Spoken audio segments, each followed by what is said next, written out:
In early 1963, the Beatles were in a decisive situation for a band. They were still largely unknown outside of their devoted following in Liverpool and Hamburg, yet were on the brink of getting their big break and transforming the music landscape as we know it. Of course, at this time they could never imagine the success they would attain. Nobody could. The boys had just signed with EMI's Parlophone label, under the guidance of producer George Martin, who saw potential in their fresh sound and charisma, after virtually being rejected by everyone else in the music business. Parlophone then decided to rush their debut album's release to cash in on the popularity of the recent singles Love Me Do and Please Please Me, released on October 5th, 1962 and January 11th, 1963, respectively. The record was made cheap, and they were only given a day to do most of it. And although Please Please Me is sometimes hyped as being completed in one day, that's not entirely true.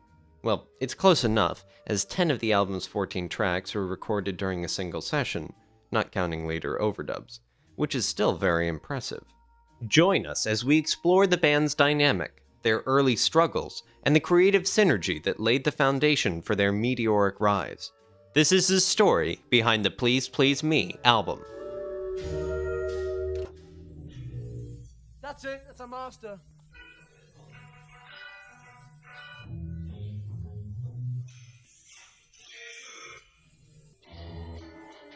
Don't be nervous, John. Don't be nervous. Don't be nervous. 1, 2, 3, 4!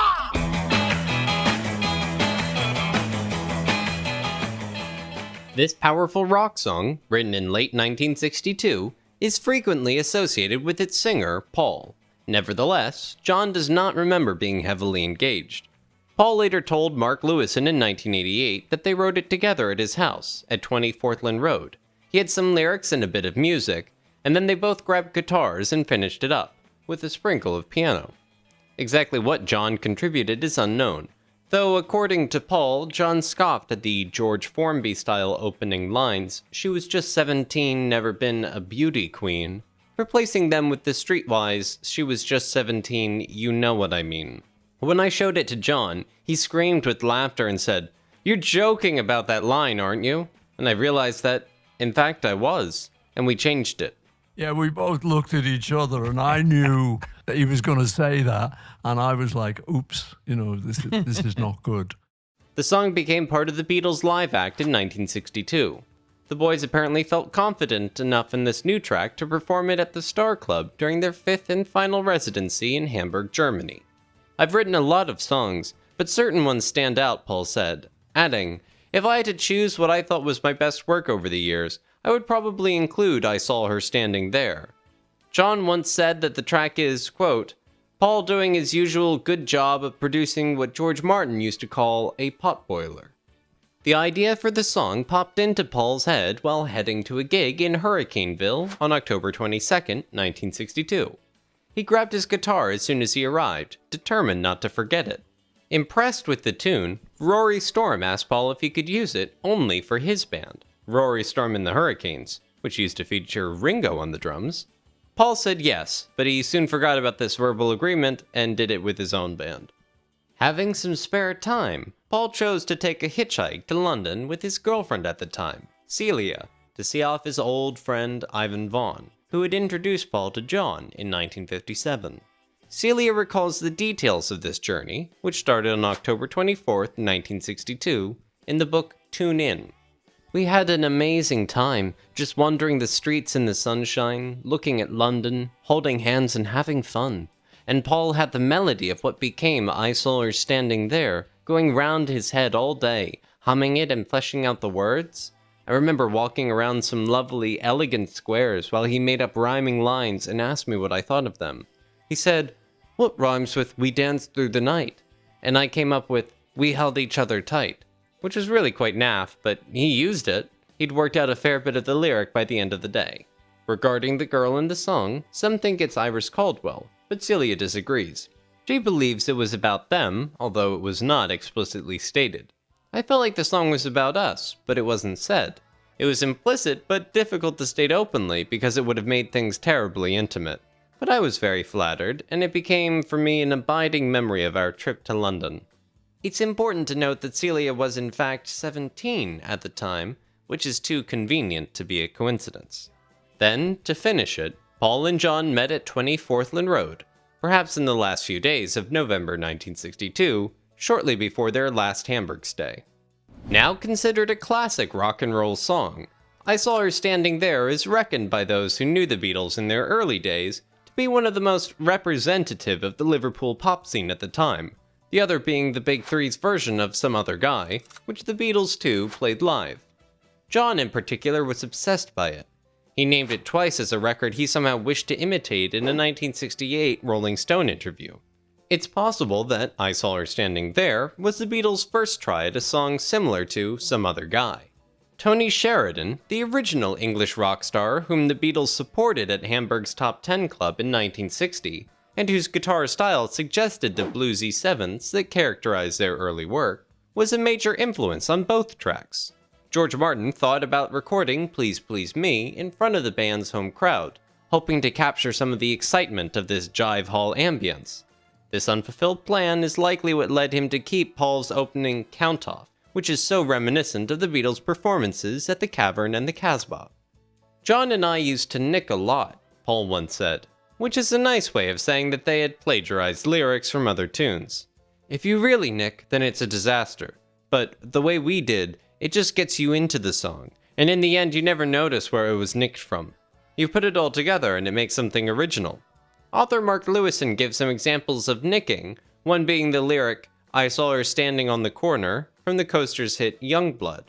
The line, She's Too Cute to Be a Minute Over 17, from Chuck Berry's Little Queenie, both songs being part of the Beatles' set lists at this time.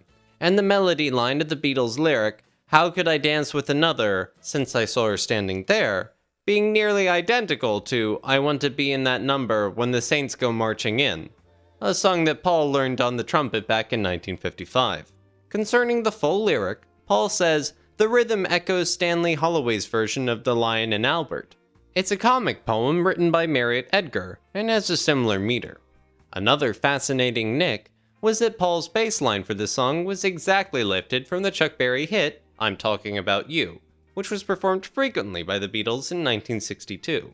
I played exactly the same notes as he did, and it fitted our number perfectly, Paul says. Even now, when I tell people about it, I find few of them believe me. Therefore, I maintain that a bass riff doesn't have to be original. This is the first song by the Beatles that was released with a high falsetto, woo! They closed their eyes, shook their heads, and reached up for the falsetto notes during their performances, which sparked a wild reaction, especially from adoring teen girls. This aspect became a mainstay of their early repertoire of successes. In live performances, I Saw Her Standing There could stretch out for up to 10 minutes, adorned with multiple guitar solos. However, the group had to stick to a more basic structure for the recording due to the strict time constraints and precision needed for radio play. George was given a modified 16-bar verse-chorus break to showcase his refined Gretsch duojet. Under less nerve-wracking circumstances, his debut solo on a Beatles song could have been rattled off with more authority. Aside from that, this is a thrilling show that demonstrates the real captivating force that rocked the Liverpool clubs in 1961 and 62. I had been up to the Cavern, and I'd seen what they could do, George Martin recalled. I knew their repertoire, and I said, let's record every song you've got. Come down to the studios and we'll just whistle through them in a day. The track, along with most of the LP, was recorded on February 11th, 1963, between 10 a.m. and 1 p.m. during the first recording session of that day. In later 1962, during rehearsals at the Cavern Club, John tried his hand at playing harmonica on the song. But on this particular day in the studio, the Beatles went back to their original configuration of guitars, bass, and drums. They performed the song live, including the backing and lead vocals. There were no overdubs at this stage. The song was finished and, practically speaking, flawless on its first take. This indicates that every part of the song was thoroughly practiced in advance, as the Beatles had been playing the song in their shows for several months. It's interesting to note that George's guitar had a significant amount of reverb added to it by the production team just for his guitar solo. They did this in an effort to set the solo out from the rest of the song. Then as soon as the solo ended, they turned down the reverb to make it sound the same. However, George Martin believed that this interpretation could have been better. The boys were already getting frustrated with having to perform the song so many times after making 7 more attempts, in which all of them made mistakes at one time or another. Paul audibly counts down from take 9 to 1, 2, 3, 4, obviously frustrated, which propels a group through a perfect version of the song. Being 1 p.m. already, everyone involved must have felt the song was complete and decided to finally move on to the next, but not before lunch. But instead of eating, the Beatles chose to spend the remainder of the session practicing and drinking milk in the empty studio. They had no idea that later that day, they would eventually be singing the same song again. George Martin had decided that the group clapping their hands along with the song would create a lively vibe, so at approximately 4:45 p.m., the Beatles assembled around the microphone to do just that. The song was actually complete by 5 p.m. Paul's enthusiastic 1, 2, 3, 4! countdown of the song was chosen by George Martin because he thought Paul's countdown was especially spirited and would create a potboiler vibe that he intended to start the album with. Obviously, the idea behind this countdown was to present the Beatles as a live act, emulating the opening line of Elvis Presley's debut album, Blue Suede Shoes. Till this day, I Saw Her Standing There has been a staple of Paul's live concerts. He mentioned the following in his book, The Lyrics. Singing it now, and this happens with all the Beatles songs I sing, particularly from the earlier period, I'm realizing I'm reviewing the work of an 18 to 20-year-old boy. And I think this is very interesting because it's got a kind of innocence that you can't invent. Due to its selection by Capitol Records as the flip side of the band's first charting single, I Want to Hold Your Hand, which was released on December 26, 1963. I Saw Her Standing There holds the unique distinction of being among the very first Beatles songs heard in the United States. It also did a great job of capturing the essence of the Beatles sound. The Beatles put a lot of effort into both creating and absorbing the beat music frenzy that swept through Hamburg and London in the early 60s. Unlike some songs they produced early in their careers, this one truly captures the swinging dance vibe they were popular for at their hometown's Cavern Club. Built on blues changes and the group's trademark abrasive vocal harmonies and open fourths and fifths, I Saw Her Standing There sent a shock of earthy rawness through the British pop scene. The genuine voice of youth had returned to the radio, reigniting the rock and roll uprising from the 50s that had been dormant since 1960.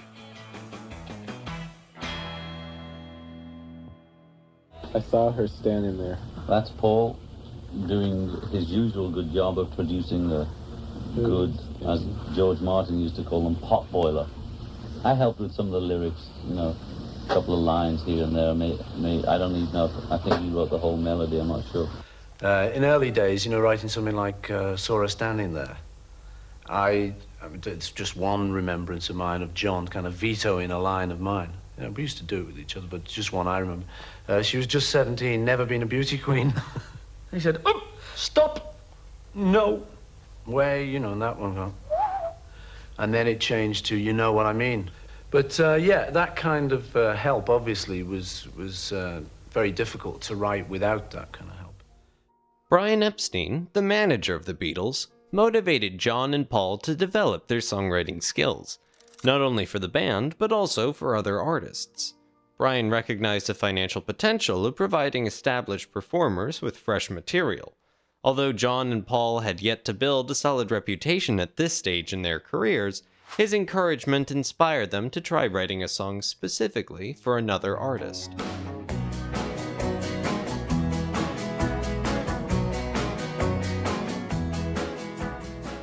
In early '63, just before embarking on a major national tour set to begin on February 2nd, the boys found themselves 6th in the lineup, supporting Helen Shapiro, a British chart sensation they were familiar with. Right before the tour, Helen's manager, Norrie Palmer, mentioned he was looking for new material for her upcoming album. Sensing this opportunity, the Lennon and McCartney team began cranking a song tailored to suit her vocal range and style. Even if it only made it onto an album track or a B-side, they figured it would still be a step forward for their songwriting careers. They first started working on the song backstage before a performance at King's Hall in Stoke-on-Trent, Staffordshire, on January 26th. Alan Clark, former lead singer of the Hollies, who were also part of the January 26th lineup, recalled in an interview how he and bandmate Graham Nash had a small role in the creation of Misery. We were all in the same dressing room because there was only one. Of course, you're familiar with the phrase, "How are you? Which songs are you performing?" That's frequently what happens when we try not to repeat ourselves. I recall being there when the two guys, Paul and John, took out their guitars and began strumming about, as if they were writing a song. "Come over and help us write this song," they said. So Graham and I walked over there and inserted a word and a small alteration. Not too much, not too drastic, nothing of the sort. "All right, thanks for that," they said. "I'm still waiting for the contract, which never arrived." That song was called Misery. Misery? Misery, what is feeling bad? Misery. It was a kind of a John song more than a Paul, but it was written together. Okay. We have a line in it that is memorable for me for one reason. There was an expression going around, "It can't be bad." Uh-huh. Is that in the song? You wouldn't know. I'm the kind of guy, the world is treating me bad, misery. Well, I don't know, it's not really connected, but there was an expression from a guy that had been touring with us as the MC, and it was a sort of hip Cockney thing. I don't know whether they got it from America. It can't be bad, can't be bad. And there's something to do with that and misery. I don't know. I'd have to try harder to remember the connection. After finishing the song at Paul's home on Fortland Road in Liverpool at the end of January, John and Paul were ready to offer it up to Palmer. Paul, always the group's PR man, gathered the courage to approach Helen Shapiro directly. "We've called it Misery, but it isn't as slow as it sounds," Paul said. "It moves along at quite a pace, and we think Helen will make a pretty good job of it." However, much to their surprise, Palmer rejected the song. Incidentally or not, Shapiro's resulting album, Helen in Nashville, appeared after her career had waned considerably and did not chart in the UK. Reflecting on it, Paul said, "She turned it down. It might not have worked for her because it's quite a pessimistic song." Looking back, one can imagine Shapiro regretting not being the first to record a Lennon-McCartney song. Fortunately, though, another performer on the bill during that tour did like the track. Kenny Lynch, a black singer, songwriter, and actor from London, also heard the song and decided to record it himself. John and Paul made some adjustments to the lyrics to suit a male singer, changing phrases like, "I'm the type of guy who never used to cry" instead of "girl," and whatever rhymed with "girl" in the original draft. Although the song didn't make it to the UK charts, it marked the first time an original Lennon-McCartney composition was recorded by another artist. Released on March 15, 1963, Lynch's rendition brought a soulful twist to the song, although John reportedly wasn't a fan, mainly due to the involvement of British session guitarist Bert Weedon. John told Lynch during a meeting in music publisher Dick James's office in '63, "What you'd want to have Bert Weedon on the session for? I'd have played if you asked me." Kenny Lynch would also cross paths with Paul years later, appearing on the Band on the Run album cover. Both John and Paul agree that Misery was a 50-50 effort. It's believed that the song's 11 takes were recorded during the final hour of the session, between 5 and 6 p.m., with the band playing their usual instruments. George Martin decided to add a piano overdub himself at a later date, replacing George Harrison's guitar part, as Harrison struggled with the timing. To prepare for this, Martin recorded the later takes at 30 inches per second, instead of the standard 15 inches per second, making the overdub easier to manage. In the early days of the Beatles' recordings, only twin-track, two-track, machines were used, limiting the ability to do extensive overdubs. This was because additional mixes had to be bounced to free up recording space, but each bounce diminished the quality of the original track. As George Martin explained, "I found with the Beatles that if I recorded all of the rhythm on one track and all of the voices on the other, I needn't worry about losing the voices even if I recorded them at the same time. I could concentrate on getting a really loud rhythm sound, knowing that I could always bring it up or down afterwards to make sure the voices were coming through." When Martin added his piano overdub to Misery, re-recording the original two-track tape onto another machine, the clarity of the Beatles' original performance remained intact. This marked the first of many instances where he played alongside the Beatles on one of their songs. George Martin opted to create the final master of the Beatles' performance by combining two different takes, using the first half of Take 7 and the second half of Take 9. Based on the original recordings, it seems the primary edit happens right at the start of the third verse. Additionally, George Harrison's guitar run on the first bridge of Take 7 was likely removed during the editing process. Engineer Jeff Emmerich, who was present for the first of many Beatles sessions he would work on, recalls witnessing George Martin's piano overdubs for Misery. This marked the beginning of Emmerich's long history of collaboration with the band. That session was my first exposure to George Martin's signature wound-up piano. Piano recorded at half speed in unison with guitar part, but played an octave lower. The combination produced a kind of magical sound, and it was an insight into a new way of recording, the creation of new tones by combining instruments, and by playing them with the tape sped up or slowed down. George Martin had developed that sound years before I met him, and he used it on a lot of his records. Overdubbing a half-speed piano is not the easiest thing to do either, because when you're monitoring at half speed, it's hard to keep the rhythm steady. There certainly were more than a few expletives coming from George as he struggled to get the timing down while overdubbing onto the song Misery, on both the spread chord that opens the song and the little arpeggios and chord stabs that are played throughout. Despite John and Paul both downplaying the song in interviews, claiming it was hacked out for someone, Misery remained part of the Beatles' setlist for several months afterward. It holds a certain charm, especially for American fans who were initially unable to access it when the Introducing the Beatles album went out of print. While most Beatles tracks were widely available in the US during their career, the scarcity of Misery made it even more appealing when American audiences rediscovered it in the early 80s.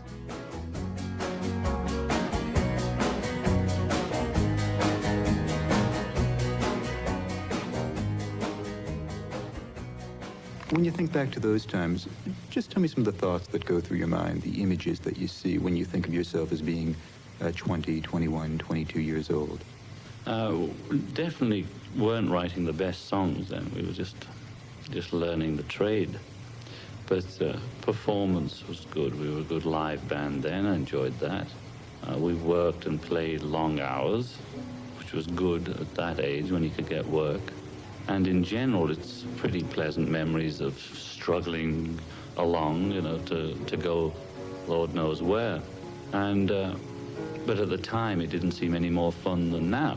It was just, you had a job, or you didn't have a job. Look, everything, when you look back on it, you realize how good things were, even though at the time you might have thought, well, God, we got to play 6 hours a night, all we get is $2, and you got to take these pills to keep awake, man. It's not right, But looking back on it, it wasn't too bad at all. And no doubt looking back on this, well, everything looks great through the memory. We used to have everything worked out before we got to the studio, because you'd only have a day to make an album. Our first album was done in a day. So we used to come in here, it used to be 10:30 till 1, lunch, 1:30 till 4 or something. It was very civilized, It's actually a real good way to work, actually, because you got masses of stuff done.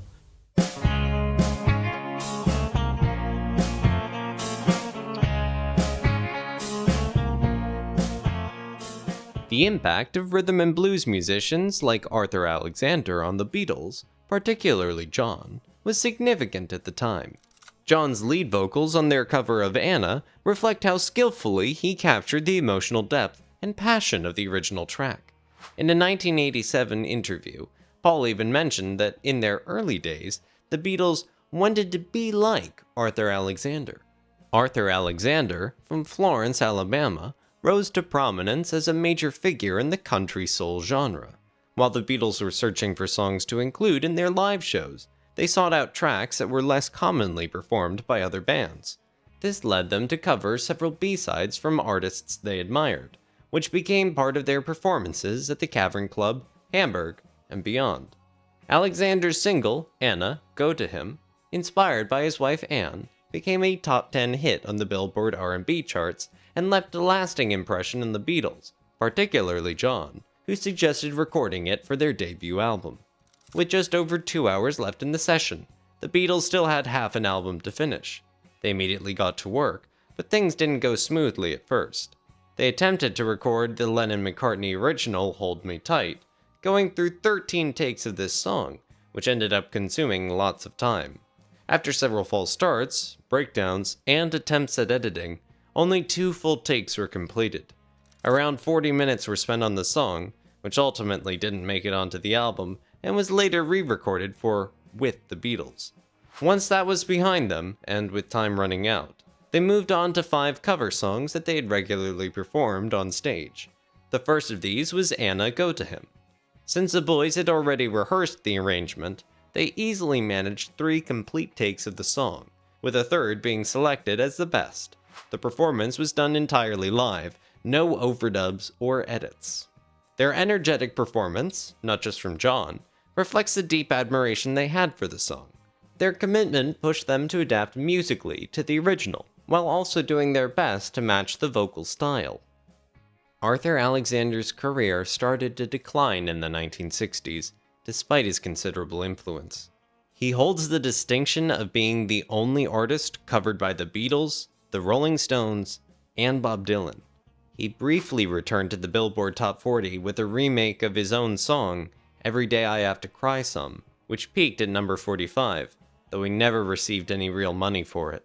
Financial difficulties plagued his career, leading him to step away from music and take a job as a bus driver for a social service organization in Cleveland, Ohio. In the early 1990s, though, some former musician friends from his days recording in Muscle Shoals, Alabama, tracked him down and encouraged him to return to music. He recorded an album titled Lonely Just Like Me in 1993, but tragically, he suffered a fatal heart attack just 3 days after a performance in Nashville, Tennessee, that same year. May he rest in peace. We started off in Hamburg, basically, and we started off having no audience, and we had to work our asses off to try and get people in. People would appear at the door of the club, and we were on stage and there was nobody at the tables. We used to try and get them in to sell beer for the manager. And we used to, the minute you saw someone, we'd all go, dance in the streets, or whatever was one of our big numbers. Dance in the streets is one of them. Dance in the streets tonight, and we'd pretend we hadn't seen them, and we'd rock out. And you'd find we got 3 of them in. And so we were very much trained on this idea of what do they call them, barkers. The fairground almost. You'd see 4 people, and we had to get those 4 people in. And so this knack is like very important, obviously, in showbiz, how to attract those 4 people in to sell 4 bottles of beer for the man who's paying us. We eventually sold the club out, and that, I would say, then we started to know it was going to be big, because we really started to get a Saturday night audience, which then started to be an all-week audience. Then we went to another club, the same thing happened there. Then we went back to England, and we started playing the Cavern. Same thing happened there. People didn't bother coming. Then they started coming, they came in the droves. So we could see that each place we went at, whereas when we got started there was nothing. When we finished playing at that club, there was always like this incredible excitement that built up. And there must have been, we knew there was something we were doing that must have been right. So by the time we came down to play tours and stuff, it didn't really surprise us, although they were all thrills, but it didn't really surprise us that when we were on the Chris Montez tour, he was top of the bill. It didn't surprise us halfway through the tour when they switched it. They put us top of the bill and him second. It was embarrassing. The hell for him, what could you say to him? Sorry, Chris. Right.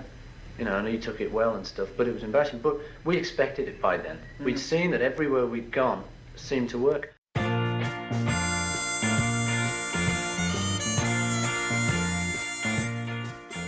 Carole King met Jerry Goffin when they were students at Queen's College, and they soon formed the Goffin and King songwriting partnership. They later married and were hired as professional songwriters at the Brill Building, where they penned a series of hit songs, starting with Will You Love Me Tomorrow by the Shirelles. After this song hit number 1 on the Billboard pop charts, their reputation as a successful pop songwriting duo skyrocketed. Don Kirshner, their music publisher, placed increasing pressure on them to deliver more hits for his clients. They went on to write numerous chart-topping songs for a variety of artists, until their divorce in '68. Some of their most recognizable hits include The Locomotion, Take Good Care of My Baby, One Fine Day, Up on the Roof, and You Make Me Feel Like a Natural Woman, I'm Into Something Good, Go Away Girl, and the Monkees' hit Pleasant Valley Sunday.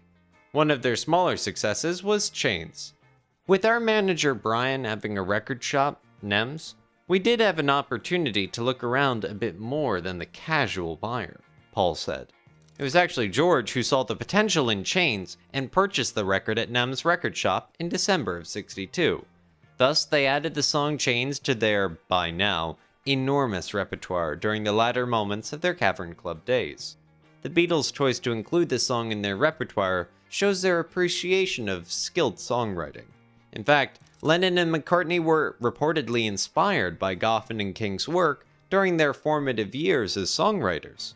The Beatles actually first recorded Chains in the studio on January 16, 1963, at Playhouse Theatre in Manchester for the BBC radio show Here We Go, just a few weeks before they recorded the song at EMI Studios.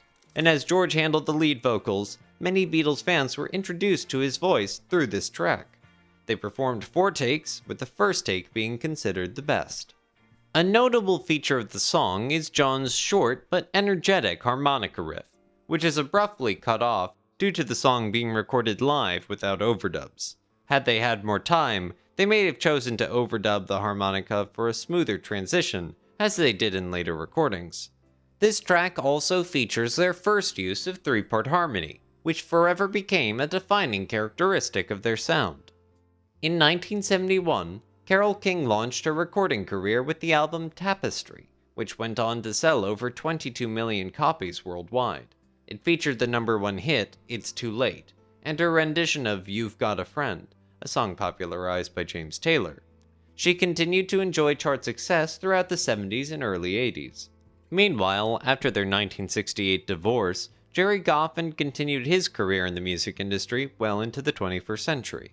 I've Got to Use My Imagination by Gladys Knight and the Pips, Theme from Mahogany by Diana Ross, Saving All My Love for You by Whitney Houston, and Miss You Like Crazy by Natalie Cole are some other top 10 songs that Goffin wrote.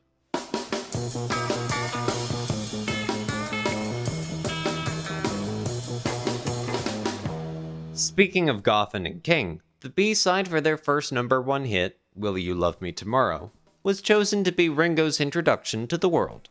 At first, John took the lead vocals for Boys, but by '62, this role was given to Pete Best. Interestingly, Ringo had already sung lead on Boys with his previous Liverpool band, Rory Storm and the Hurricanes, where Cilla Black occasionally joined him during performances. Ringo's familiarity with the song made it easy for him to continue performing it when it became his feature song with the Beatles, a role he maintained well after the song's recording. In 1965, Pete Best actually released his own version of the track, several years after he'd left the band. Among all the songs recorded for that day, Boys was the only one completed in a single take.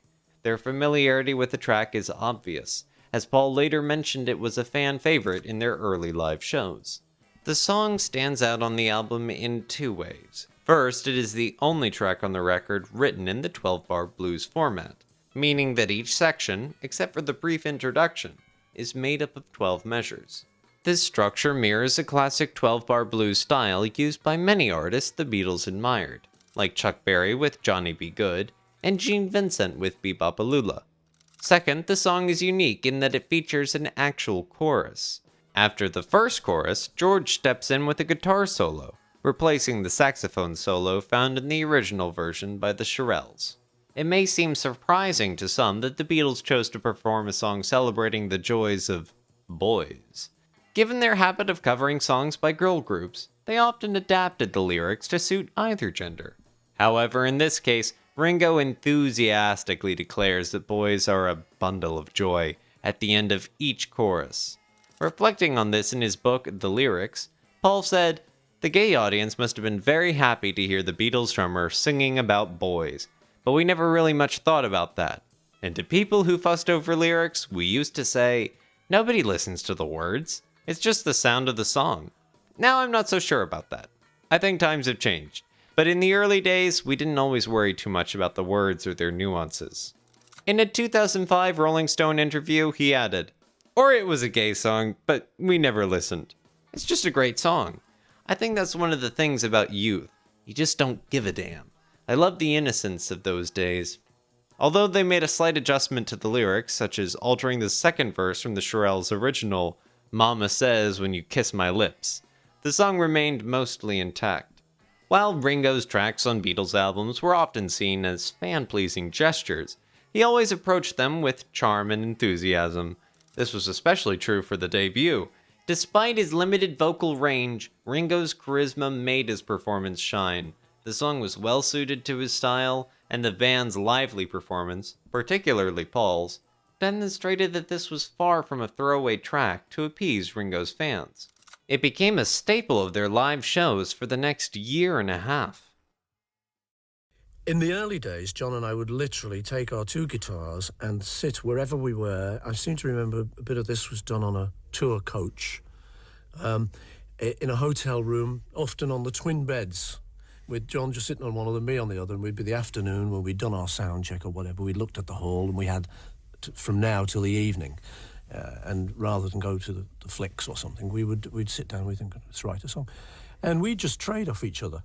And it was very magical because me being left-handed, I was like a mirror version of him. He could look at my guitar, I could look at his, and it was like looking in a mirror in many ways. It's quite strange, actually. But we could play off each other, and we knew each other so well, having come up in Liverpool together, started writing songs, having come through the whole Beatle thing together. And we could read each other, and we knew what each other was sort of going to think. Well, with From Me to You, we'd had a lot of these I love you, P.S. I love you, she loves you, please, please me. We'd put a lot of that in it. So this was going to get all the I's and me's all in one thing. From me to you, which is a little kind of formula we were using. The pivotal thing I think about it was when we got to the middle. We always called them middle eighths, by the way, even whether 16 bars or 32 or just 3. They were middle eighths to us because we'd heard musicians saying it's the middle eight.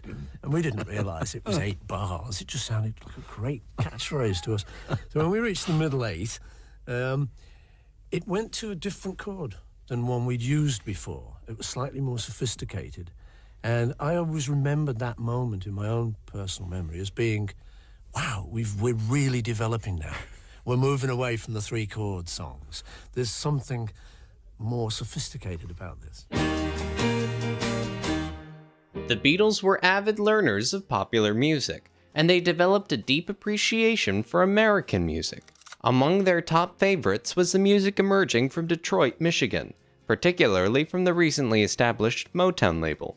In their early performances, they covered several Motown hits, along with other R&B classics, and this distinctive Detroit sound made its way into their songwriting. One of John's personal favorites was The Miracles, also called Smokey Robinson and the Miracles. Although this group was relatively new in the spring of '62 with just 2 charted singles, including the hit Shop Around, they had a strong enough impact on John to inspire him to write Ask Me Why, the first of many songs influenced by The Miracles. It was John's original idea, and we both sat down and wrote it together. We just did a job on it, Paul said, continuing, it was mostly John's. According to Mark Lewison's book, Tune In, John was inspired to create Ask Me Why by a specific Miracles song that was popular in Britain at the time, What's So Good About Goodbye. The book states, with interesting melodic key shifts and a Latin lilt, Ask Me Why was written in the first person. The singer so loves a girl that he could cry with joy. The lyric is corny but tender, never cloying or syrupy, and John's literacy shows in the line, I can't conceive of any more misery. Not many songs used the word conceive. Several, however, had misery. Likely it was from All I've Known Is Misery in What's So Good About Goodbye, which also happened to include the words Tell Me Why. Ask Me Why had other echoes of Smokey Robinson's artistry. Both songs opened with similar guitar figures and had verses that ended in falsetto. But this wasn't plagiarism. Smokey was just the springboard to John's creativity. His song ended up different. The first time Ask Me Why was played in a recording studio was during the EMI audition on June 6th, with Pete Best on drums. Although George Martin wasn't there for the entire session, he was present for this particular track. After reviewing the day's recordings, Martin and associate producer Ron Richards concluded that the material wasn't strong enough for release, so they scheduled another recording session. The initial recording of Ask Me Why, however, was either lost or recorded over soon afterward. Just 5 days later, on June 11th, the Beatles performed Ask Me Why at Playhouse Theatre in Manchester for the BBC radio show Teenager's Turn, Here We Go, marking the first time a Lennon-McCartney song was broadcast on the radio. The next session involving Ask Me Why occurred on September 4th, during the Beatles' second visit to EMI Studios, now with Ringo drumming. This was a rehearsal session to choose the B-side for their first single. How Do You Do It had already been selected by George Martin as the A-side. Along with rehearsing that song, the boys ran through 5 other originals, including Love Me Do, Please Please Me, and possibly Ask Me Why. Ultimately, Martin decided on Love Me Do as the A-side, and P.S. I Love You as the B-side, due to publishing issues with How Do You Do It. This left Ask Me Why for potential use later. The final version of Ask Me Why took 6 takes, with the 6th being chosen as the best. At the time, it wasn't certain it would be the B-side of their second single. They also recorded several takes of a new song, Tip of My Tongue, but after multiple attempts, George Martin felt the arrangement wasn't ready, and set it aside. Tip of My Tongue was later recorded by Tommy Quickly in July of '63. With that song shelved, Ask Me Why became the B-side to Please Please Me.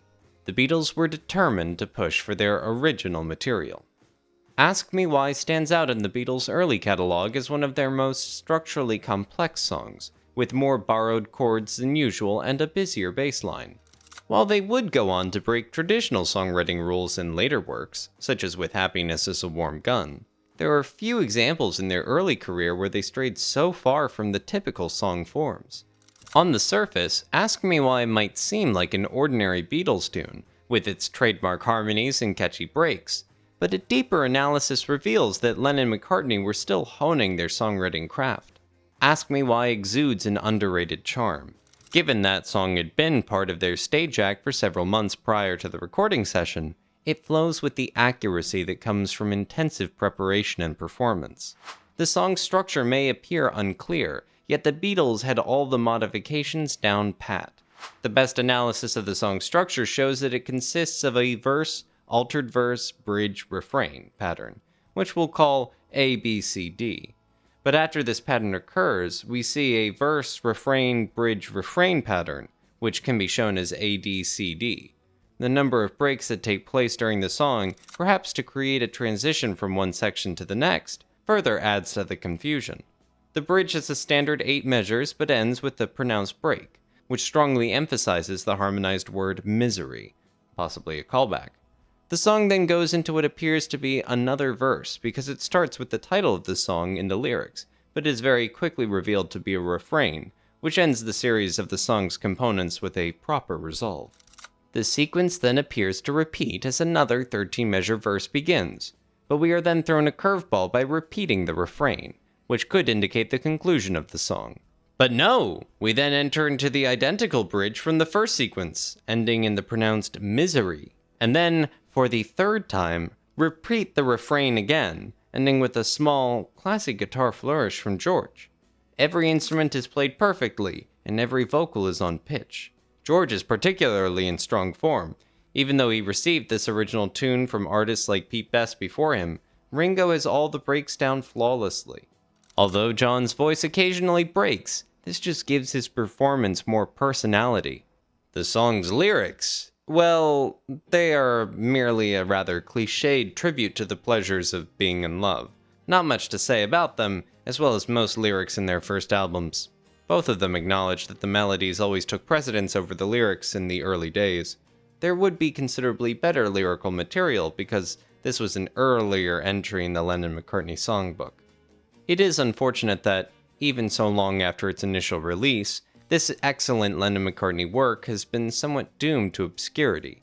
The Beatles clearly gave Ask Me Why a lot of attention in the early years of their recording career, and their performance alone, played with confidence and care, is proof enough of the pride they felt for it.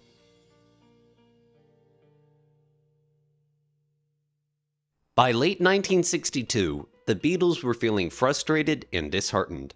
Despite their relentless efforts over the previous 3 years to attain nationwide recognition, their success remained largely confined to Liverpool and Hamburg. John expressed they felt stale and cramped. They were eager to leave Liverpool and explore new opportunities. Their frequent performances at the Cavern Club in Liverpool had lost their excitement. While they had a strong local following, their popularity hadn't expanded beyond their hometown. They did perform in other cities, like Peterborough, where they opened for Frank Ifield. But aside from their 5 stints in Hamburg, Germany, they often struggled to make an impact outside Liverpool. John also believed they had outgrown the Hamburg scene, but they returned there in late 1962 due to existing commitments. At this point, it seemed like the Beatles were destined to remain a Liverpool-based phenomenon. However, a series of lucky events and an expertly crafted song would soon change their trajectory and alter the course of history. Little did they realize that the track they recorded on November 26, 1962, intended as their second single, would be the catalyst to propel them beyond Liverpool and onto the world stage. That song was Please Please Me, which finally unlocked the doors they had been knocking on for years. The first stroke of luck occurred when Brian, encouraged by George Martin, approached music publisher Dick James to secure a deal for the new Lennon-McCartney compositions. Brian had been dissatisfied with Beachwood Music for its lackluster promotion for Love Me Do. To finalize the publishing agreement, Dick James played Please Please Me over the phone for Philip Jones, the producer of the national television show Thank Your Lucky Stars. Jones agreed to feature the Beatles on one of his upcoming shows, which secured the publishing deal for Dick James. The new single was released in the UK on January 11, 1963. At the time, Britain was experiencing one of its harshest winters, and on January 19, 1963, with many snowed in, viewers across the country tuned in to watch the Beatles perform Please Please Me on Thank Your Lucky Stars. The band's energetic performance, along with their distinctive appearance and unique hairstyles, grabbed the nation's attention, propelling the song up the charts. As their popularity grew, they were booked for back-to-back national tours by promoter Arthur Howes, which, along with the press coverage and growing success of the single, pushed Please Please Me to number 1 on most British charts.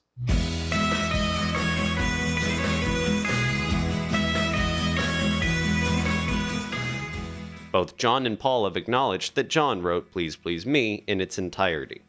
Please Please Me? Please Please Me is my song, complete. Was my attempt at writing a Roy Orbison song, would you believe it? I wrote it in the other bedroom in my house at Menlove Avenue in Woolton, which was my auntie's place, the suburbs. I remember the day and the pink eider down on the bed, and I'd heard Roy Orbison doing Only the Lonely or something, and I was trying to please me. That's where that came from. And also, I was always intrigued by the words of Please lend your little ears to my please, Bing Crosby songs. I was always intrigued by the double use of the word please. So it was a combination of Bing Crosby and Roy Orbison. Although the arrangement was made by all of us. You know, I mean, the song did not sound like that when I wrote it. It was just a basic whatever on a guitar, you know? The writing was actually completed between June 7th and June 9th, 1962, shortly after the Beatles returned from their first recording session at London's EMI Studios. Encouraged to impress producer George Martin, who didn't think the 3 original songs they recorded on June 6 were strong enough to be released as their first single, John set out right away to make a song that would be commercially successful, the ideal pop tune. The first rendition of the song was brought to EMI Studios on September 4th, 1962, for consideration for their first single. They played Please Please Me, but it was very slow and rather dreary, George Martin relates, adding, I told them that if they doubled the speed, it might be interesting. I told them what beginning and what ending to put on it. Paul remembers, we were a bit embarrassed that he had found a better tempo than we had. I mean, when we turned up here to do Please Please Me, originally John had written it, and it was like a Roy Orbison song. It was, come on, Chin Chin, come on, Chin Chin, please, please, yay, go Roy. And it was very slow, jum, jum, jum, jum, jum, jum, that stuff. There was a lot of people into that at that time. And George said, now, you know, perk it up, lads. Please, please. Oh, bloody hell. Can't do it that fast, George. You think we are, you know. But he was right, you know. So he made a lot of those kind of decisions for us, and that's a big help. In any event, these suggestions were to be worked out and implemented by them another time, thereby disqualifying Please Please Me for the B-side at this point. Of course, since this was a rehearsal session only, no tapes were rolling, so, unfortunately, no recording exists of this day. Engineers Jeff Emmerich and Norman Smith were there to see this early rendition of Please Please Me being practiced. Emmerich remembers, the song being rehearsed was soulful and was sung with great feeling by John, but it had a very slow tempo and was marred by a clumsy phrase that George Harrison played over and over again, repetitive to the point of annoyance. Ringo was doing something odd, too. He was sitting behind his kit with a maraca in one hand and a tambourine in the other, all while hitting his bass drum pedal with his right foot. A ridiculous posture that caused Norman Smith to burst into laughter and shout out to us, "Look at what that bloody drummer is up to now!" In the Beatles anthology book, Ringo concurs, saying, "On my first visit in September, we just ran through some tracks for George Martin. We even did a Please Please Me. I remember that because while we were performing it, I was playing the bass drum with a maraca in one hand and a tambourine in the other." Naturally, George Martin also saw this performance, which likely strengthened his previous decision to have the Beatles use a session drummer. In the end, Martin decided to make Love Me Do the single's B-side, as we all know. The remaining practice songs, such as Please Please Me, were postponed for a potential future date. The Beatles then played the new, fast-paced version of the song, which included Martin's requested modifications, on September 11th. There was still another hour of time available to the Beatles, Emmerich continues. "Have you boys got something else you'd like to play for me?" Ron Richards asked over the intercom. "Yes," came the enthusiastic reply. Just then, George Martin walked in and got on the talkback to say hello to the band. He announced that he was going to have a quick listen to what they'd done and would then be right down to start work on the new song. Norman lifted a few faders, and we were able to hear what was going on downstairs. After the first run-through, there was a great deal of discussion, and it was clear that George Martin was dissatisfied. "Look, you've definitely got something there, boys. We need to sort out some harmony parts for Paul." They nodded enthusiastically and began experimenting along the lines that George had suggested. In the March 8, 1963 edition of NME, John commented, "What made it exciting was that we had almost abandoned it as the B-side of Love Me Do. Imagine that! A number that could get us to the top just tucked away. We changed our minds only because we were so tired the night we did Love Me Do. We'd been going over it a few times, and when we came to the question of the flip side of Love Me Do, we intended using Please Please Me. Our recording manager, George Martin, thought our arrangement was fussy, so we tried to make it simpler. We were getting very tired, though, and we just couldn't seem to get it right. We're conscientious about our work and we don't like to rush things." John and Paul's use of harmonies, reminiscent of Kathy's Clown by the Everly Brothers, was another novel aspect of this rendition that George Martin liked. "I did the trick of remaining on the high note while the melody cascaded down from it," Paul said. At any rate, one of these tired experiments with Please Please Me was captured on tape. The fact that an acetate disc of the recording was made shows that it was in fact being considered for the B-side of Love Me Do. This version of Please Please Me was included on Anthology 1. "We were standing in the corridor outside the control room after the session," Ron Richards remembers. "George Martin was saying, 'We haven't quite got Please Please Me right, but it's too good a song to just throw away. We'll leave it for another time.' Listening to the anthology version, you can see how close they really were to the finished one. The few missing ingredients could easily have been added in overdubs, which was a luxury that they would utilize very soon afterward. In the meantime, the Beatles took to heart the suggestions made to rework Please Please Me once again for a future recording session. John explains, "In the following weeks, we went over and over it again and again. We changed the tempo a little, we altered the words slightly, and we went over the idea of featuring the harmonica, just as we'd done on Love Me Do." George Martin called a group meeting on November 16th to discuss a possible strategy for a second single. Since their first single, Love Me Do, had only peaked at number 17 on the British charts, Martin realized that they had been forced to spend some of November and December abroad in Hamburg, Germany, while the record was starting to chart in the UK. This prevented them from using live performances to promote the song. However, despite the record's low chart performance, he decided to risk investing in a second single because he wanted to be able to get himself a Cliff Richard counterpart for his Parlophone label.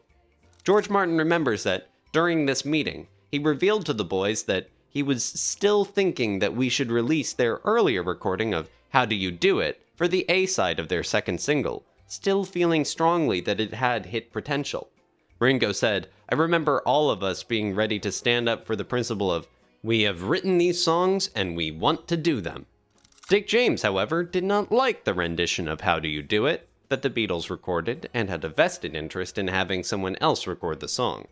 George Martin says, "I would still have issued How Do You Do It had they not persuaded me to listen to another version of Please Please Me." After it was determined that the September 11th recording session for Please Please Me was unsuitable, a new recording session was set out for November 26th to both record the B-side and rework the song. At that point, Please Please Me was completely finished in its official form. John says, "We tried to make it as simple as possible. Some of the stuff we've written in the past has been a bit way out, but we aimed this one straight at the hit parade." One 3-hour session was all that was thought to be needed, unlike the 2 3-hour sessions that were necessary for Love Me Do. George Martin finally agreed to let Ringo take his rightful place as the drummer. He also suggested that John play the harmonica for the song's main riff, instead of having George Harrison play it on guitar. However, unlike the process for Love Me Do, this time they decided to record the song live with John on guitar, and then overdub the harmonica later. Once they had captured a satisfactory take, though it's uncertain which one, the recording was transferred to another 2-track tape machine while John played the harmonica simultaneously. This resulted in the now iconic blend of George's guitar and Lennon's harmonica, creating the distinctive riff that became the hallmark of the song, making the harmonica a key feature on another Beatles single. By 9 p.m., after 2 hours of work, George Martin famously declared from the control room, "Boys, you've just made your first number one." His confidence in the band solidified from that moment on. He never again suggested that they record cover songs for their singles, a policy that remained throughout their career. Analyzing Please Please Me shows how the perfect pop song was crafted in the 60s.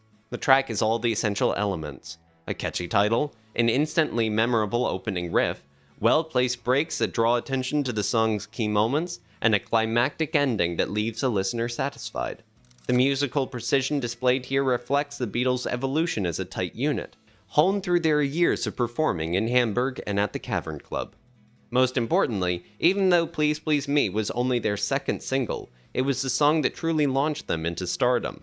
While it's tempting to speculate whether they would have struggled without the fortunate connections of people like Brian, Dick James, and George Martin, one thing is certain: none of it would have happened without an outstanding song.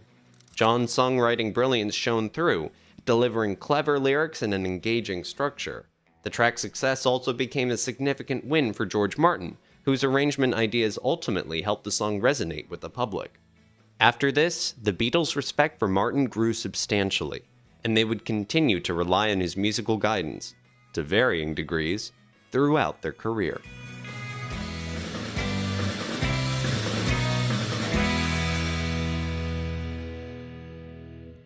One of the things, we were trying to find the next beat, because everyone was talking about all the musicals. It was then New Musical Express, then a lot.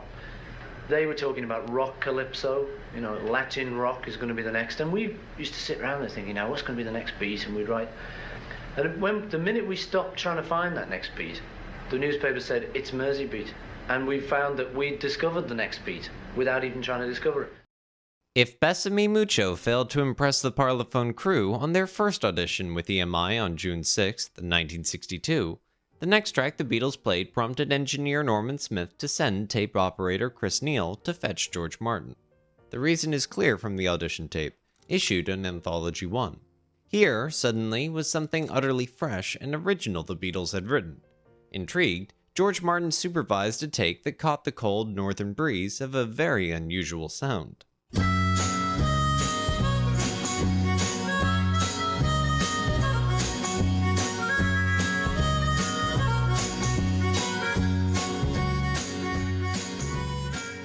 At the same time, this audition version shows the weak link of the group, Pete. In moving to the ride cymbal for the first middle eight, he slows down and the group falters. On the other hand, his switch to the twist beat for the second middle eight is effective, suggesting that that is how the Beatles may have played the song live, whipping up the audience with a mini crescendo. 2 more originals followed, P.S. I Love You and Ask Me Why. After the session ended at 10 p.m., the boys entered the control room, where George Martin explained to them in great detail where they were going wrong. So we were struggling with the sound a bit, and I said to the boys, after we'd done a few takes of rather nondescript songs, I said, come into the control room and have a listen and see what we've been doing, and if there's anything you don't like, tell us. Well, for a start, I don't like your tie, George joked. Thus, the ice was broken, and the Beatles slipped gratefully into comedy mode. Love Me Do was the first song recorded and released by the Beatles, not including any recordings made with Tony Sheridan and the Beat Brothers. Paul, then 16 years old, wrote most of it back in 1958, inspired by his girlfriend Iris Caldwell. By then, he had already met John, and it's believed that John helped with the early version of the song by adding the bridge, since Paul had only written the verses. John described the song as, Love Me Do is Paul's song. He wrote it when he was a teenager. But I know he had the song around in Hamburg even, way before we were songwriters. In his book, Paul describes the 1958 writing session for the song. Love Me Do was written in one of our sessions at 20 Fortland Road, completely co-written. It might have been my original idea, but some of them were really 50-50s, and I think this one was. It was just Lennon and McCartney sitting down without either of us having a particularly original idea. We loved doing it. It was a very interesting thing to try and learn to do, to become songwriters. I think why we eventually got so strong was we wrote so much through our formative period. The lyrics of Love Me Do reflect John and Paul's love for Lewis Carroll's works. The phrase love, love me do is similar to Carroll's style, like Alice, stop daydreaming do. John's fascination with Carroll shows up in other Beatles songs, like Lucy in the Sky with Diamonds and I Am the Walrus. Back in '58, the song was in A major and had a rhythm similar to their hero Buddy Holly. We can imagine John and Paul playing it on the back porch of John's Mendip's home, with a tempo like Holly's Maybe Baby. Although Lennon and McCartney wrote many songs soon after they met, they focused on perfecting cover songs for their audiences as the Beatles' popularity grew. But when their manager Brian sent a telegram to them in Hamburg on May 9, 1962, saying he secured a recording contract with EMI and encouraged them to rehearse new material, John and Paul resumed their songwriting. They decided to revamp Love Me Do, considering it their best early song, for their June 6th recording session. When we started off with the Beatles, John and I sat down to write some songs. We wrote about the first 50 or so, out of which I think Love Me Do was the only one ever got published. The rest just vanished in the mist of time. Since 4 years had passed since they first wrote Love Me Do, John and Paul decided to incorporate some of their more recent influences. They lowered the key to G major and slowed the tempo to give it a more bluesy feel. Paul said Love Me Do was us trying to do the blues. It came out whiter because it always does. We're white, and we were just young Liverpool musicians. We didn't have any finesse to be able to actually sound black. But Love Me Do was probably the first bluesy thing we tried to do. They added the blues sound of a dockside harmonica, as Ian MacDonald describes it in his book, Revolution in the Head. This sound was inspired by artists like James Ray and Bruce Channel's hit, Hey Baby. In 1963, John told Melody Maker that they revamped Love Me Do after Hey Baby came out, hoping to be the first British group to use harmonica on a record. Paul explains, John came up with this riff, this little harmonica riff. It's so simple, but there's a terrific sense of longing in the bridge, which, combined with that harmonica, touches the soul in some way. Pete Best recalled an idea he had for the arrangement. The idea was to make the middle eight different from the rest of the tune, and I said, okay, we put this skip beat in. It was a strange idea, but it must have sounded good enough in the moment for John and Paul to accept. As mentioned before, the first recording of the song took place at EMI Studios on June 6, 1962. The Beatles, including Pete Best, arrived at EMI and set up in Studio 3 for a 2-hour session from 6 to 8. Their equipment wasn't suitable for recording, though. They had to strap up John's amplifier to stop it from rattling, and do some soldering on the tannoy speaker so Paul could play through it, since his bass amplifier couldn't be used at all. With this done, the Beatles began showing producer Ron Richards what they could do. George Martin wasn't there at first, leaving the pop records to Ron Richards. Producers usually started with what seemed like the best choice for a single, so Richards suggested that they play Besame Mucho first. However, George Martin rejected it, saying it was too corny. The band then moved on to another song from Epstein's list, which they hoped would be chosen as the single, Love Me Do. Tape operator Chris Neal recalls, "All of a sudden there was this raunchy noise which struck a chord in our heads. It was Love Me Do. Norman Smith said to me, 'Go down and pick up George Martin from the canteen and see what he thinks of this.' Something they were doing in the control room drew George Martin's attention when he entered. I picked up on Love Me Do mainly because of the harmonica sound," Martin said. "I felt it had definite appeal." On the other hand, George Martin began to suggest changes for the song's arrangement. Paul remembers, "I'm singing harmony, then it gets to the please stop. John goes, 'Love me,' and he puts his harmonica to his mouth. Wah, wah, wah. George Martin went, 'Wait a minute, there's a crossover there. Somebody else has got to sing Love Me Do, because you're gonna have a song called Love Me Wah. So, Paul, will you sing Love Me Do?' I mean, he suddenly changed this whole arrangement that we'd been doing forever, and John was to miss out that line. So I was suddenly given this massive moment on our first record, no backing, where everything stopped, the spotlight went to me, and I went, in a shaky singing voice, 'Love me do.' And in the middle of the session, suddenly turned out that I had to sing one of the lines that I hadn't sung in rehearsal, because John had been playing harmonica, and he used to go, wah, wah, wah, love me do. And George wanted it continuous, so he gave me this Love Me Do line, so I'm suddenly, oh no, oh God, and I'm quaking with nerves. Well, I was looking for something original because I didn't want to do one of the oldies that they've been doing as part of their act. And Love Me Do was the best song that I could find from them at that time. I was very conscious that it wasn't the big hit I was looking for. George Martin later decided he wasn't very impressed with the song and reportedly hated the lyrics. He asked them what else they had, and they played two other originals, P.S. I Love You and Ask Me Why.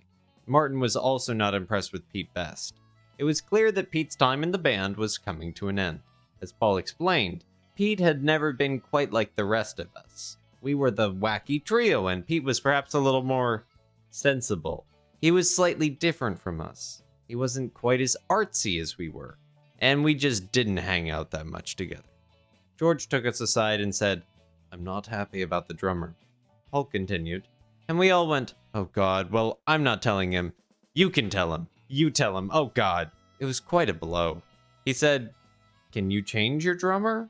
And we said, "Well, we're quite happy with him, and he works great in the clubs." And George Martin said, "Yes, but for recording, he's got to be just a bit more accurate." They'd been considering replacing Pete Best with Ringo for some time, so this was the last straw for Pete. He wouldn't be present at their next studio engagement. On September 4th, 1962, the boys walked into EMI Studio 2 with Ringo Starr. In his book, Summer of Love, George Martin said he had no idea how good Ringo would be on the drums, but didn't want to waste studio time finding out. This was a single-track recording, meaning it was mono only. George Martin decided to focus solely on the rhythm track without vocals, which took 15 takes to perfect. Norman Smith explains, "I had a feeling that Paul wasn't too happy with Ringo's drumming, and felt that it could be better. He didn't make too good a job of it. I remember too that there was a fair bit of editing to be done." George Martin didn't think that Ringo was a very good drummer, Paul explains. On all of those Lita Rosa, Alma Cogan records that were in vogue shortly before us, the drummers were pretty good show drummers, so producers were used to hearing a bass drum in the right place, locking in with the bass guitar like it would now. We weren't really bothered with that. Ours was very four in the bar. We used to try and break stages with it. That's what eventually got called the Mersey Beat. After the session ended, George Martin privately told John, Paul, and George Harrison that he wanted to redo the recording of Love Me Do with a hired session drummer. Although it was difficult for the band to agree, they eventually accepted, and another session was scheduled for a week later. During the week between recording sessions, an important change occurred. Music publishers Ardmore and Beechwood saw potential profit in Lennon and McCartney songs, so they pushed for both sides of the first Beatles single to be originals. Considering this, George Martin agreed to the Beatles' request to record their own songs.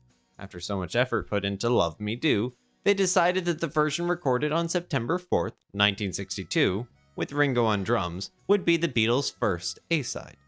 Ringo was never informed about the decision to hire a session drummer, so when the Beatles arrived at the studio, he was surprised to see Andy White there. Please Please Me almost became the B-side to Love Me Do, and they even got an acetate disc as proof. However, George Martin, who was at the studio, suggested saving the song for another time because it was too good to just be a B-side. Ringo was devastated when he realized they were re-recording Love Me Do with Andy White on drums. He felt like they were treating him like they did Pete Best, and since he was apparently only good enough to play drums live, he thought he might as well quit. Fortunately, he played tambourine instead. Opinions about the song vary, even among its creators, but everyone agrees on its vibrant and original sound. It marked a crucial moment in the Beatles' career, and was a milestone that affected them collectively and individually. Ringo, disillusioned with the music industry, felt justified when the first pressing of the record in Britain featured his drumming. For the songwriters, it had an even deeper impact. Paul remembered, "In Hamburg, we clicked. At the Cavern, we clicked. But if you want to know when we knew we'd arrived, it was getting in the charts with Love Me Do. That was the one. It gave us somewhere to go." It got to whatever, 17 within the following weeks after it came out, and I don't recall what happened to then. It probably just died off and went, but it meant that next time we went back to EMI, they were really more friendly. "Oh, hello, lads, come in. Yes, okay." Love Me Do was never big. It might have made it over here after we'd made it. Remember that America followed much after, because we were local heroes. Love Me Do didn't only make number 40 in the charts in England. It didn't do anything, you know. And it was just... But I mean, what was it about the sound that not particularly Love Me Do, but anything particularly that caught everybody? Because we didn't sound like everybody else, that's all. I mean, we didn't sound like the black musicians because we weren't black, and et cetera, and because we were brought up on a different kind of music and atmosphere. And so, Please Please Me and From Me to You and all those were our version of the chair. You know, we were building our own chairs, that's all, you know, and they were sort of local chairs. I don't know. What were the first devices and tricks that you used that... The first gimmick was the harmonica. There'd been Hey Baby, right. And there was a terrible thing called I Remember You in England by some. I remember you, trying to do harmonica. And I'd played a lot of harmonica, mouth organ, really it was, when I was a child. So we did those numbers, and so we started using it on Love Me Do, you know, and just for arrangement, because we used to work out arrangements, and we just used it, you know. And then we stuck it on Please Please Me, and then we stuck it on From Me to You, like that, you know. It went on and on. It got into a gimmick, and then we dropped it. It got embarrassing, you know. Especially in the early days, would often write a melody, a lyric in my head to some other song, because I can't write music, so I would carry it round as somebody else's song, and then change it when I got down to putting it down on paper or putting it down on tape. Consciously change it because I knew somebody's going to sue me or everybody's going to say, what a rip-off.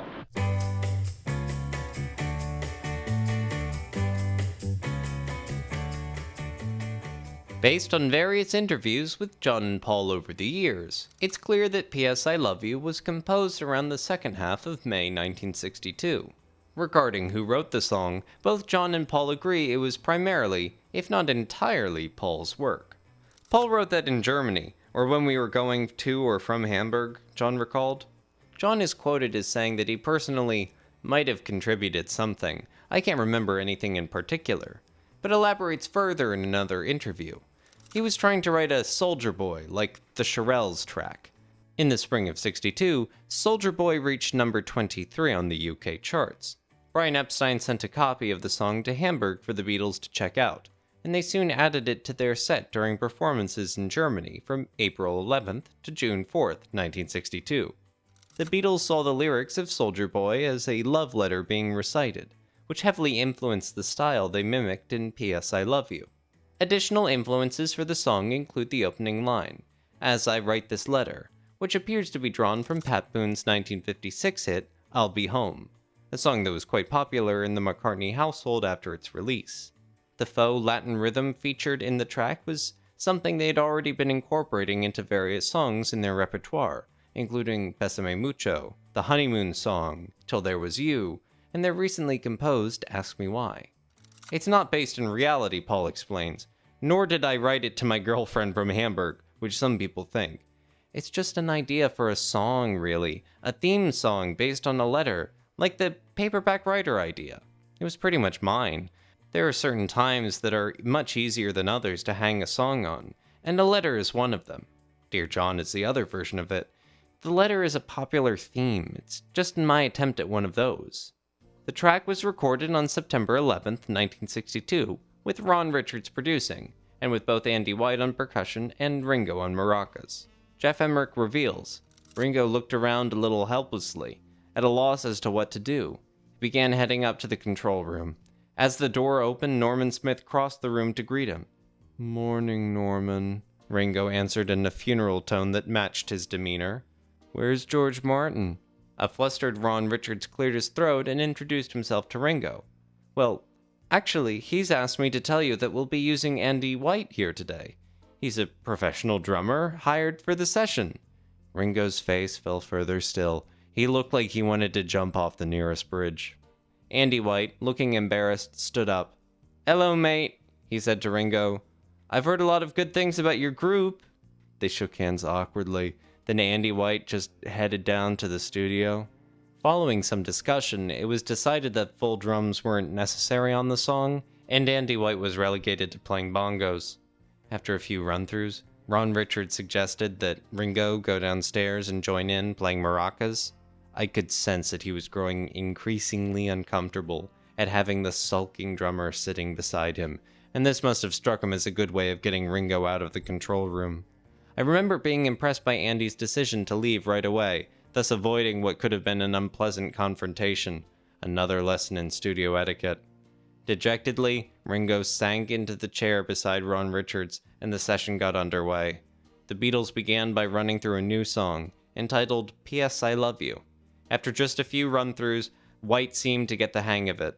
I was amazed at how quickly he did so, and how well he fit in with the three unfamiliar musicians. The mark of a great session player. It was finished after 10 takes, with 10 being considered the best. Emmerich recalls that the group came up to the control room for a playback. They were enthused by what they were hearing and eagerly discussed making it an A-side, but Ron Richards dismissed them imperiously. "It's good, but it's no A-side," he said. "We'll use it as a B-side of your first single. Now we need to go back to work. George Martin wants you to have another go at Love Me Do." Ron Richards reveals another reason P.S. I Love You couldn't be the A-side. "I was originally a music publishing man, a plugger, so I knew that someone had already done a record with that title." Ron Richards was recalling a 1934 song of the same name by Johnny Mercer and Gordon Jenkins, which was first recorded by Rudy Vallee and his Connecticut Yankees on RCA Victor that year. Frank Sinatra, the Starlets, and Billie Holiday were among the many artists who covered the song. At first glance, this song seems to have an unorthodox structure, but after being analyzed, it is found to be similar in structure to most of the early Beatles catalog. The structure consists of verse, verse, bridge, verse, or AABA. The exception to this rule is the unique introduction of the song, which is an altered version of the bridge that is repeated twice later in the song. The introduction, although identical in lyrics and number of measures to the bridge, differs in chord structure as well as melody line. In between G and D, the unusual choice of D flat 7 is inserted, first heard on the word right. In this introduction, this 3-chord sequence being repeated 3 times. It opens the song in a very unique way. An interesting moment occurs when the chord B flat is played on the word you for the first time. Ian MacDonald describes this chord as a dark sidestep, building anticipation before resolving to the following D chord. Even in this early stage of the Beatles' songwriting, Paul's strong skills are evident. The verses alternate between major and minor chords, which was a feature that caught George Martin's attention, and each verse ends with the song title, creating a memorable hook. Andy White's bongo performance gives the track a subtle rumba or cha-cha feel, making it tempting to add a cha-cha-cha to the song's close. Combined with Ringo's maracas, the song achieves a distinct Latin flavor. The interplay of major and minor chords, along with this haunting melody and straightforward yet impactful lyrics, showcase the band's early promise and hints at their future growth.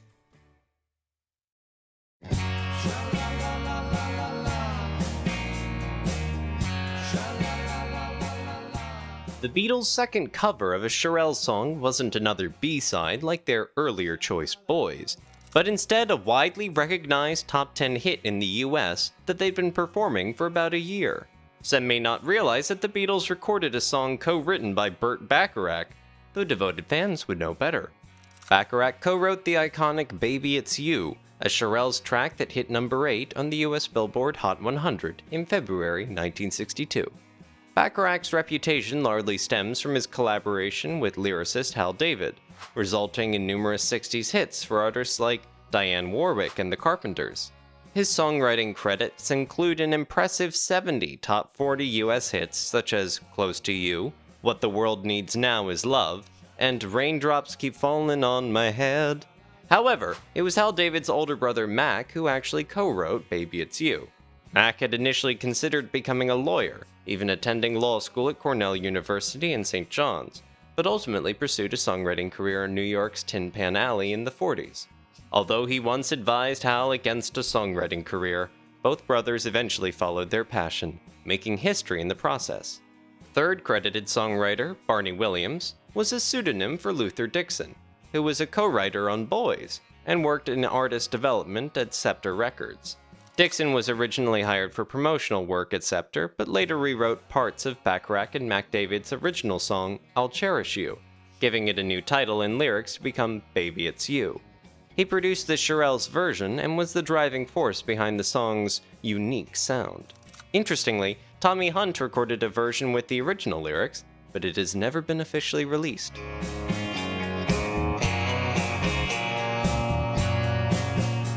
The Beatles recorded Baby It's You in 3 takes without overdubs, with one take ending in a false start. The third take became the album version, and John's vocals reflect the strain of a cold, especially on lines like, "Don't want nobody, nobody." There was an additional solo section that required an overdub. 9 days later, producer George Martin added his touch to the song while the Beatles were touring with Helen Shapiro. After playing piano on Misery, Martin added 2 Celeste overdubs to George Harrison's solo guitar notes in Baby It's You, with take 5 ultimately chosen for the final mix. A Celeste is a keyboard instrument resembling a piano, but sounds an octave higher, using hammers to strike metal plates. Martin also experimented with a piano overdub on another section using the same technique. However, he chose not to include it in the final version, leaving take 5 with only the Celeste as the definitive recording. Structurally, Baby It's You is unique among the album's tracks, with a simple 3-verse format, AAA, that ends each verse with the song title as the hook. Each verse includes a second section that some might view as a chorus, though the chord structure implies each verse should be taken as a full 21-measure phrase. John's confident vocal performance is highlighted by the recurring sha-la-la harmonies in the 4th measure, while the second half of each verse features quiet, haunting background vocals that add a sense of drama. As each verse builds, the intensified harmonies create a powerful climax, leading to the hook line, which firmly establishes the song's unforgettable refrain.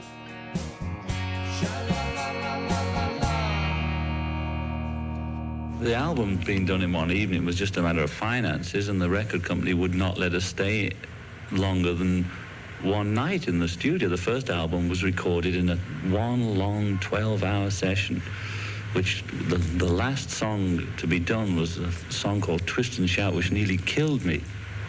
It was the last song after 12 hours of singing and being in a recording studio for the first time in our lives. And I was always bitterly ashamed of it because I sang it better than that, you know.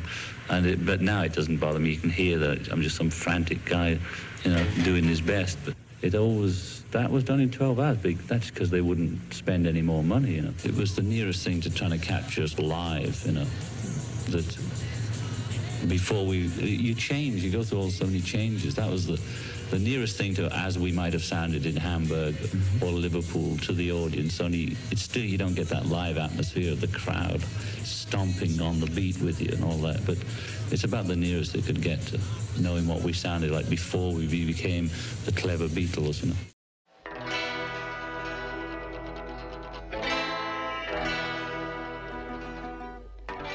John's songs very often drew inspiration from vivid childhood memories. For instance, Do You Want to Know a Secret was inspired by a song his mother used to sing to him when he was just a baby, between the ages of 1 and 3. Do you want to know a secret? Says he wrote it for George. Well, I can't say I wrote it for George in that way. I was in the first apartment I'd ever had that wasn't shared by 14 other students, gals and guys of art school.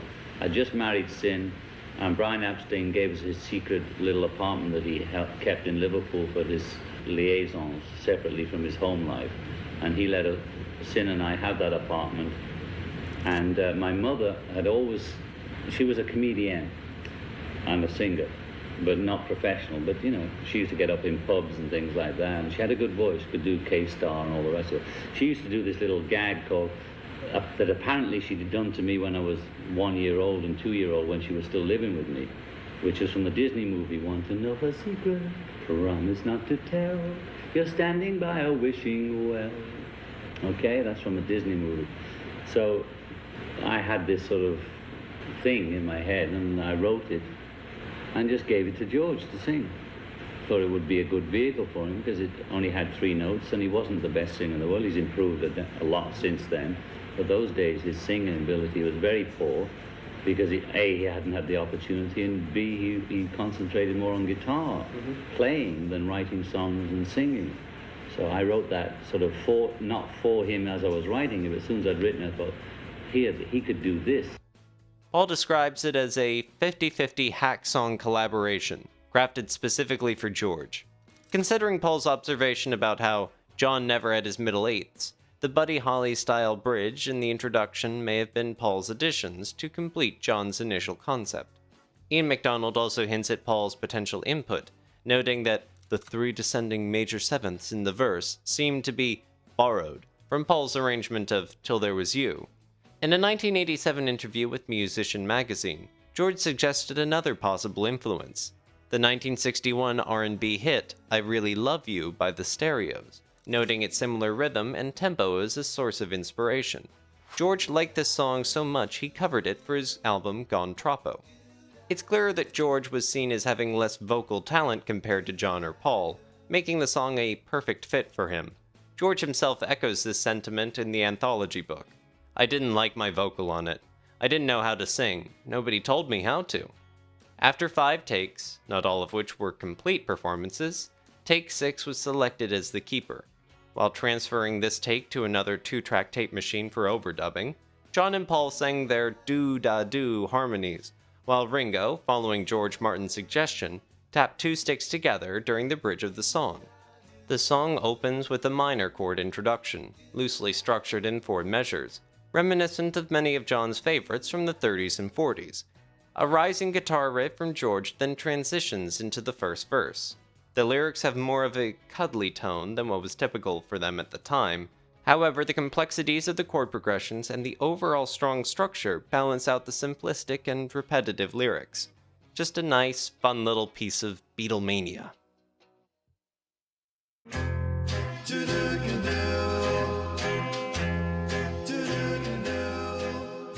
A Taste of Honey has been regarded as one of the most commercially successful pieces in music and recording history. This recognition stems from its widespread appeal, with over 250 artists around the world recording their versions, including creator Rick Marlowe, Billy D. Williams, Tony Bennett, and notably, the Beatles. Originally inspired by the 1958 English play A Taste of Honey, which gained significant popularity on Broadway in 1960, starring Angela Lansbury and Billy D. Williams, and was adapted into an award-winning film in 1961, the song echoes the shifting societal views in late 50s and early 60s Britain. Rick Marlowe, known for more than just songwriting, had a prolific career in television, with appearances in approximately 75 shows. He released his own recording of the song in '62 and continued a singing career, performing in iconic venues across the US, from Las Vegas to Palm Springs, California, where he passed away in 2017 at the age 91. His fame largely rested on the success of A Taste of Honey, with worldwide sales exceeding 150 million copies. Bobby Scott, Marlowe's co-writer and accomplished jazz musician, also co-wrote the popular song He Ain't Heavy, He's My Brother, alongside Bobby Russell. Scott died of lung cancer in 1990 at the age of 53. Among the many versions of A Taste of Honey, Lenny Welch's 1962 recording influenced the Beatles' version, though it did not chart in the UK or the US. The Beatles made slight lyrical adjustments from Welch's version, changing "a taste much sweeter than wine" to "tasting much sweeter than wine." The Beatles recorded 5 takes of it, with take 5 initially considered the best. But after completing Do You Want to Know a Secret, they revisited A Taste of Honey, with Paul adding a double-track effect to his vocals during the song's bridge under George Martin's guidance. This double-tracking technique, used for their first time here, fascinated the boys and became a staple in their recordings for the next 2 years. The lyrics reflect a longing for reunion after a cherished first kiss, with Marlowe's poetic language fitting the era and style of music. Ironically, the most recognized version of the song is instrumental, so many are unaware of its heartfelt lyrics. Paul's vocals are front and center in the Beatles' performance, conveying the song's sentiment authentically, even as he navigates lower notes. His bass playing, particularly in the bridges, complements the arrangement tastefully. George's guitar work and vocal harmonies underscore his commitment to enhancing the band's sound. Meanwhile, Ringo's delicate brushwork on the snare brings an unexpected jazz feel to his usual rock style, illustrating his adaptability. Despite seeming out of place on their debut album among rock and roll staples, A Taste of Honey highlights the Beatles' range. George Martin and Brian Epstein's encouragement to explore such material made it an early addition to their first record.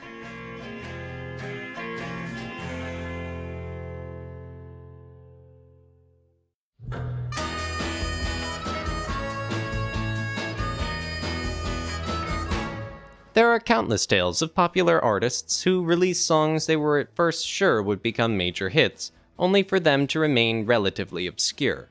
You might not know, for example, that hits like Unchained Melody, I Will Survive, and Kung Fu Fighting were originally intended as the throwaway B-side, while the A-side was expected to be the real success. It goes to show that in the music industry, you can never tell. This was also true for the newly written There's a Place. When the boys entered EMI Studio 2 to record their debut album, this composition was at the top of their list, optimistic that its serious tone and solid structure would make an impact. But things turned out differently. The track ended up buried near the end of side 2 on the album, and the initial enthusiasm seemed to fade soon after recording. Yet with time and repeated listening, There's a Place has emerged as a distinctive, thoughtfully crafted piece that deserves recognition. There's a Place was my attempt at a sort of Motown black thing, but it says the usual Lennon things, in my mind there's no sorrow, it's all in your mind. From this quote, one might assume that John wrote the entire song himself. However, most authors agree that while John likely drove the initial creation, Paul also played a crucial role. Paul owned the soundtrack album for Leonard Bernstein's 1957 musical West Side Story, which included the song Somewhere with the opening lyrics, There's a Place for Us, the original spark for the song. Other than West Side Story, John hated musicals, Paul said. West Side Story we went to see together, a touring production in Liverpool. Of course, we saw the film with that famous opening shot of New York from a helicopter. We liked that and we thought it was ballsy enough for us. But in our case, the place was in the mind, rather than round the back of the stairs for a kiss and a cuddle. There was a difference with what we were writing. We were getting a bit more cerebral. John acknowledged Motown as an influence, and There's a Place notably resembles the Marvelettes' 1961 B-side track, I Want a Guy, released on Motown's Tambla label alongside their hit Twist and Postman. Both songs share a similar tempo and structure, with the Beatles intentionally mimicking the Marvelettes style by pausing at the start of each verse to sing a matching 5-note a cappella melody. After numerous attempts, Take 10 came close to perfection, and with the clock approaching 11:30 and a packed schedule ahead, they decided it was good enough. However, around 4:15 p.m., they opted to revisit the song for further refinement. The plan was for John to overdub 3 harmonica riffs, matching the exact notes George had initially played on lead guitar. As a result, George's guitar parts became nearly inaudible in the final version. To achieve this, they copied the 2-track recording of Take 10 to another tape machine, while John simultaneously recorded his harmonica parts onto the new tape. John's harmonica additions appear in the introduction, after the first verse, and throughout the last 10 seconds. By 4:30 p.m., the song was finished. While it's often suggested that John didn't delve into personal themes in his early Beatles songs before Help, this track challenges this. Here we see one of his first examples of self-reflection, arriving a few months ahead of the Beach Boys' similarly introspective hit, In My Room.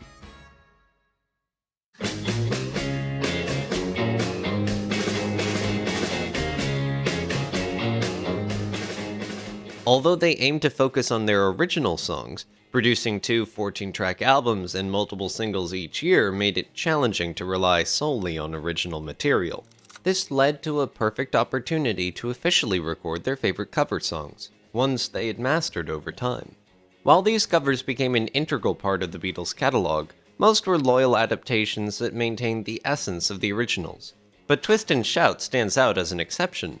The Beatles' version, modeled after the Isley Brothers', ultimately became the definitive one. The song's journey begins with songwriter and producer Burt Russell, also known as Burt Burns, a key figure in the rock and soul scenes of the 60s. Born in the Bronx in 1929 to Russian Jewish immigrants, Burt was drawn to music from an early age, learning classical piano. He developed a passion for soul, gospel, blues, and Latin music, eventually working in Cuban nightclubs. In 1960, he returned to New York and joined the Brill Building's team of songwriters under Bobby Malin. His collaboration with Phil Medley produced Twist and Shout, a Latin-inspired tune crafted to ride the popularity of the twist dance craze that began with Chubby Checker's hit, The Twist. Originally recorded by the Top Notes in '61, this version, produced by Phil Spector, disappointed Russell, who felt Spector's approach didn't do the song justice. He then revisited Twist and Shout and passed it on to the Isley Brothers, an R&B group signed to Wand Records, eager for their first big hit. This version reached number 17 on the Billboard Hot 100, launching the Isley Brothers' career. Russell's impact continued as he became Atlantic Records' resident songwriter and producer in '63. He guided the careers of artists like the Drifters, Solomon Burke, Barbara Lewis, and Benny King. Unfortunately, Russell passed away from heart failure on December 30th, 1967, at only 38. His legacy remains enormous, having helped shape the sound of 60s pop music. Phil Medley, co-writer of Twist and Shout, passed away in 1997 at the age of 81. George Martin gives himself credit in the anthology book for proposing that Twist and Shout be recorded last. I knew that Twist and Shout was a real larynx tear, and I said, we're not going to record that until the very end of the day, because if we record it early on, you're not going to have any voice left. So that was the last thing we did that night. It needed that linen-ripping sound. By 10 p.m., after a long day that started at 10 a.m. in EMI Studio 2, the Beatles and the recording staff took a brief coffee and biscuit break at the EMI canteen, knowing they needed to record one more song. With no suitable original composition on hand, several songs were proposed and then dismissed. It seems the choice of this song was a genuinely last-minute decision. Engineer Norman Smith explains, "By this time all their throats were tired and sore. It was 12 hours since we started working. John's, in particular, was almost completely gone, so we really had to get it right the first time. The Beatles on the studio floor and us in the control room. John sucked on a couple more Zoobs, throat sweets, and had a bit of a gargle with milk, and away we went." Engineer Chris Neal adds, "John was stripped to the waist to do this most amazingly raucous vocal." John recalled in 1976, "My voice wasn't the same for a long time after. Every time I swallowed, it was like sandpaper. You can hear that I'm just a frantic guy doing his best." The Beatles did precisely what you hear on the record today when they performed live with Take One. There was no need for overdubs, and everyone in attendance was significantly impacted by the evening's epic performance. At the time, George Martin himself said, "I don't know how they do it. We've been recording all day, but the longer we go on, the better they get." Being a perfectionist, George Martin insisted on performing the song again. "We did 2 takes," George Martin explained. "And after that, John didn't have any voice left at all. It was good enough for the record." The Beatles then insisted on hearing the album played back to them that evening. John had stated back then that, since they were perfectionists, hearing the album played back was one of their most worrying experiences. He said that they may have wanted to do it all over again if they weren't happy with it, but they decided that they were very happy with the result. On February 25th, 1963, the final mono and stereo masters of Take 1 of Twist and Shout were completed alongside the rest of the album. This version, which went on to capture the world's attention, has remained exactly as it was completed that day, untouched and unaltered. While the Isley Brothers elevated the Twist craze with an R&B twist, the Beatles firmly established the song as a rock and roll classic. It soared to number 2 on the US Billboard Hot 100, far surpassing the Isleys' peak position of number 17.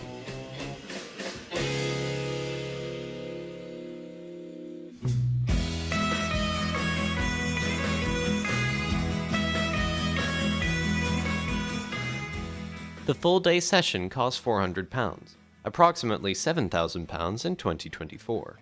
George Martin said, "There wasn't a lot of money at Parlophone. I was working to an annual budget of £55,000. Each Beatle, under the Musicians' Union contract, earned a session fee of £7 and 10 shillings for every 3-hour recording session."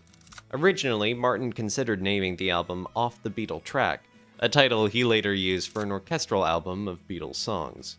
As an honorary fellow of the Zoological Society of London, which owns the London Zoo, Martin thought it would be great publicity for the Beatles to be photographed outside the insect house.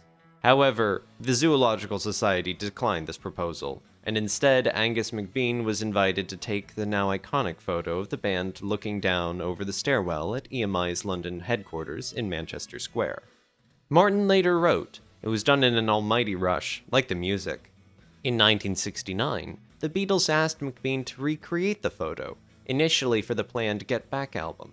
However, this photo was not used, eventually repurposed for the 1973 Red and Blue compilation albums. In May 1963, Please Please Me topped the UK album charts, where it held the number 1 spot for 30 weeks until With the Beatles took over. This success was unprecedented for a pop album. Please Please Me became the first non-soundtrack album to spend over a year consecutively in the top 10 of what would become the official UK albums chart, remaining there for 62 weeks. This record for a debut album consecutive weeks in the top 10 held until April 2013. Thank you all for watching. I hope you liked our deep dive into the Beatles' debut album. Please please us by leaving a like and a comment. It really helps the channel with YouTube's algorithm. Also, check out our other documentaries. There's a bunch of them and a bunch to learn. That's all we have for you today. See you next time!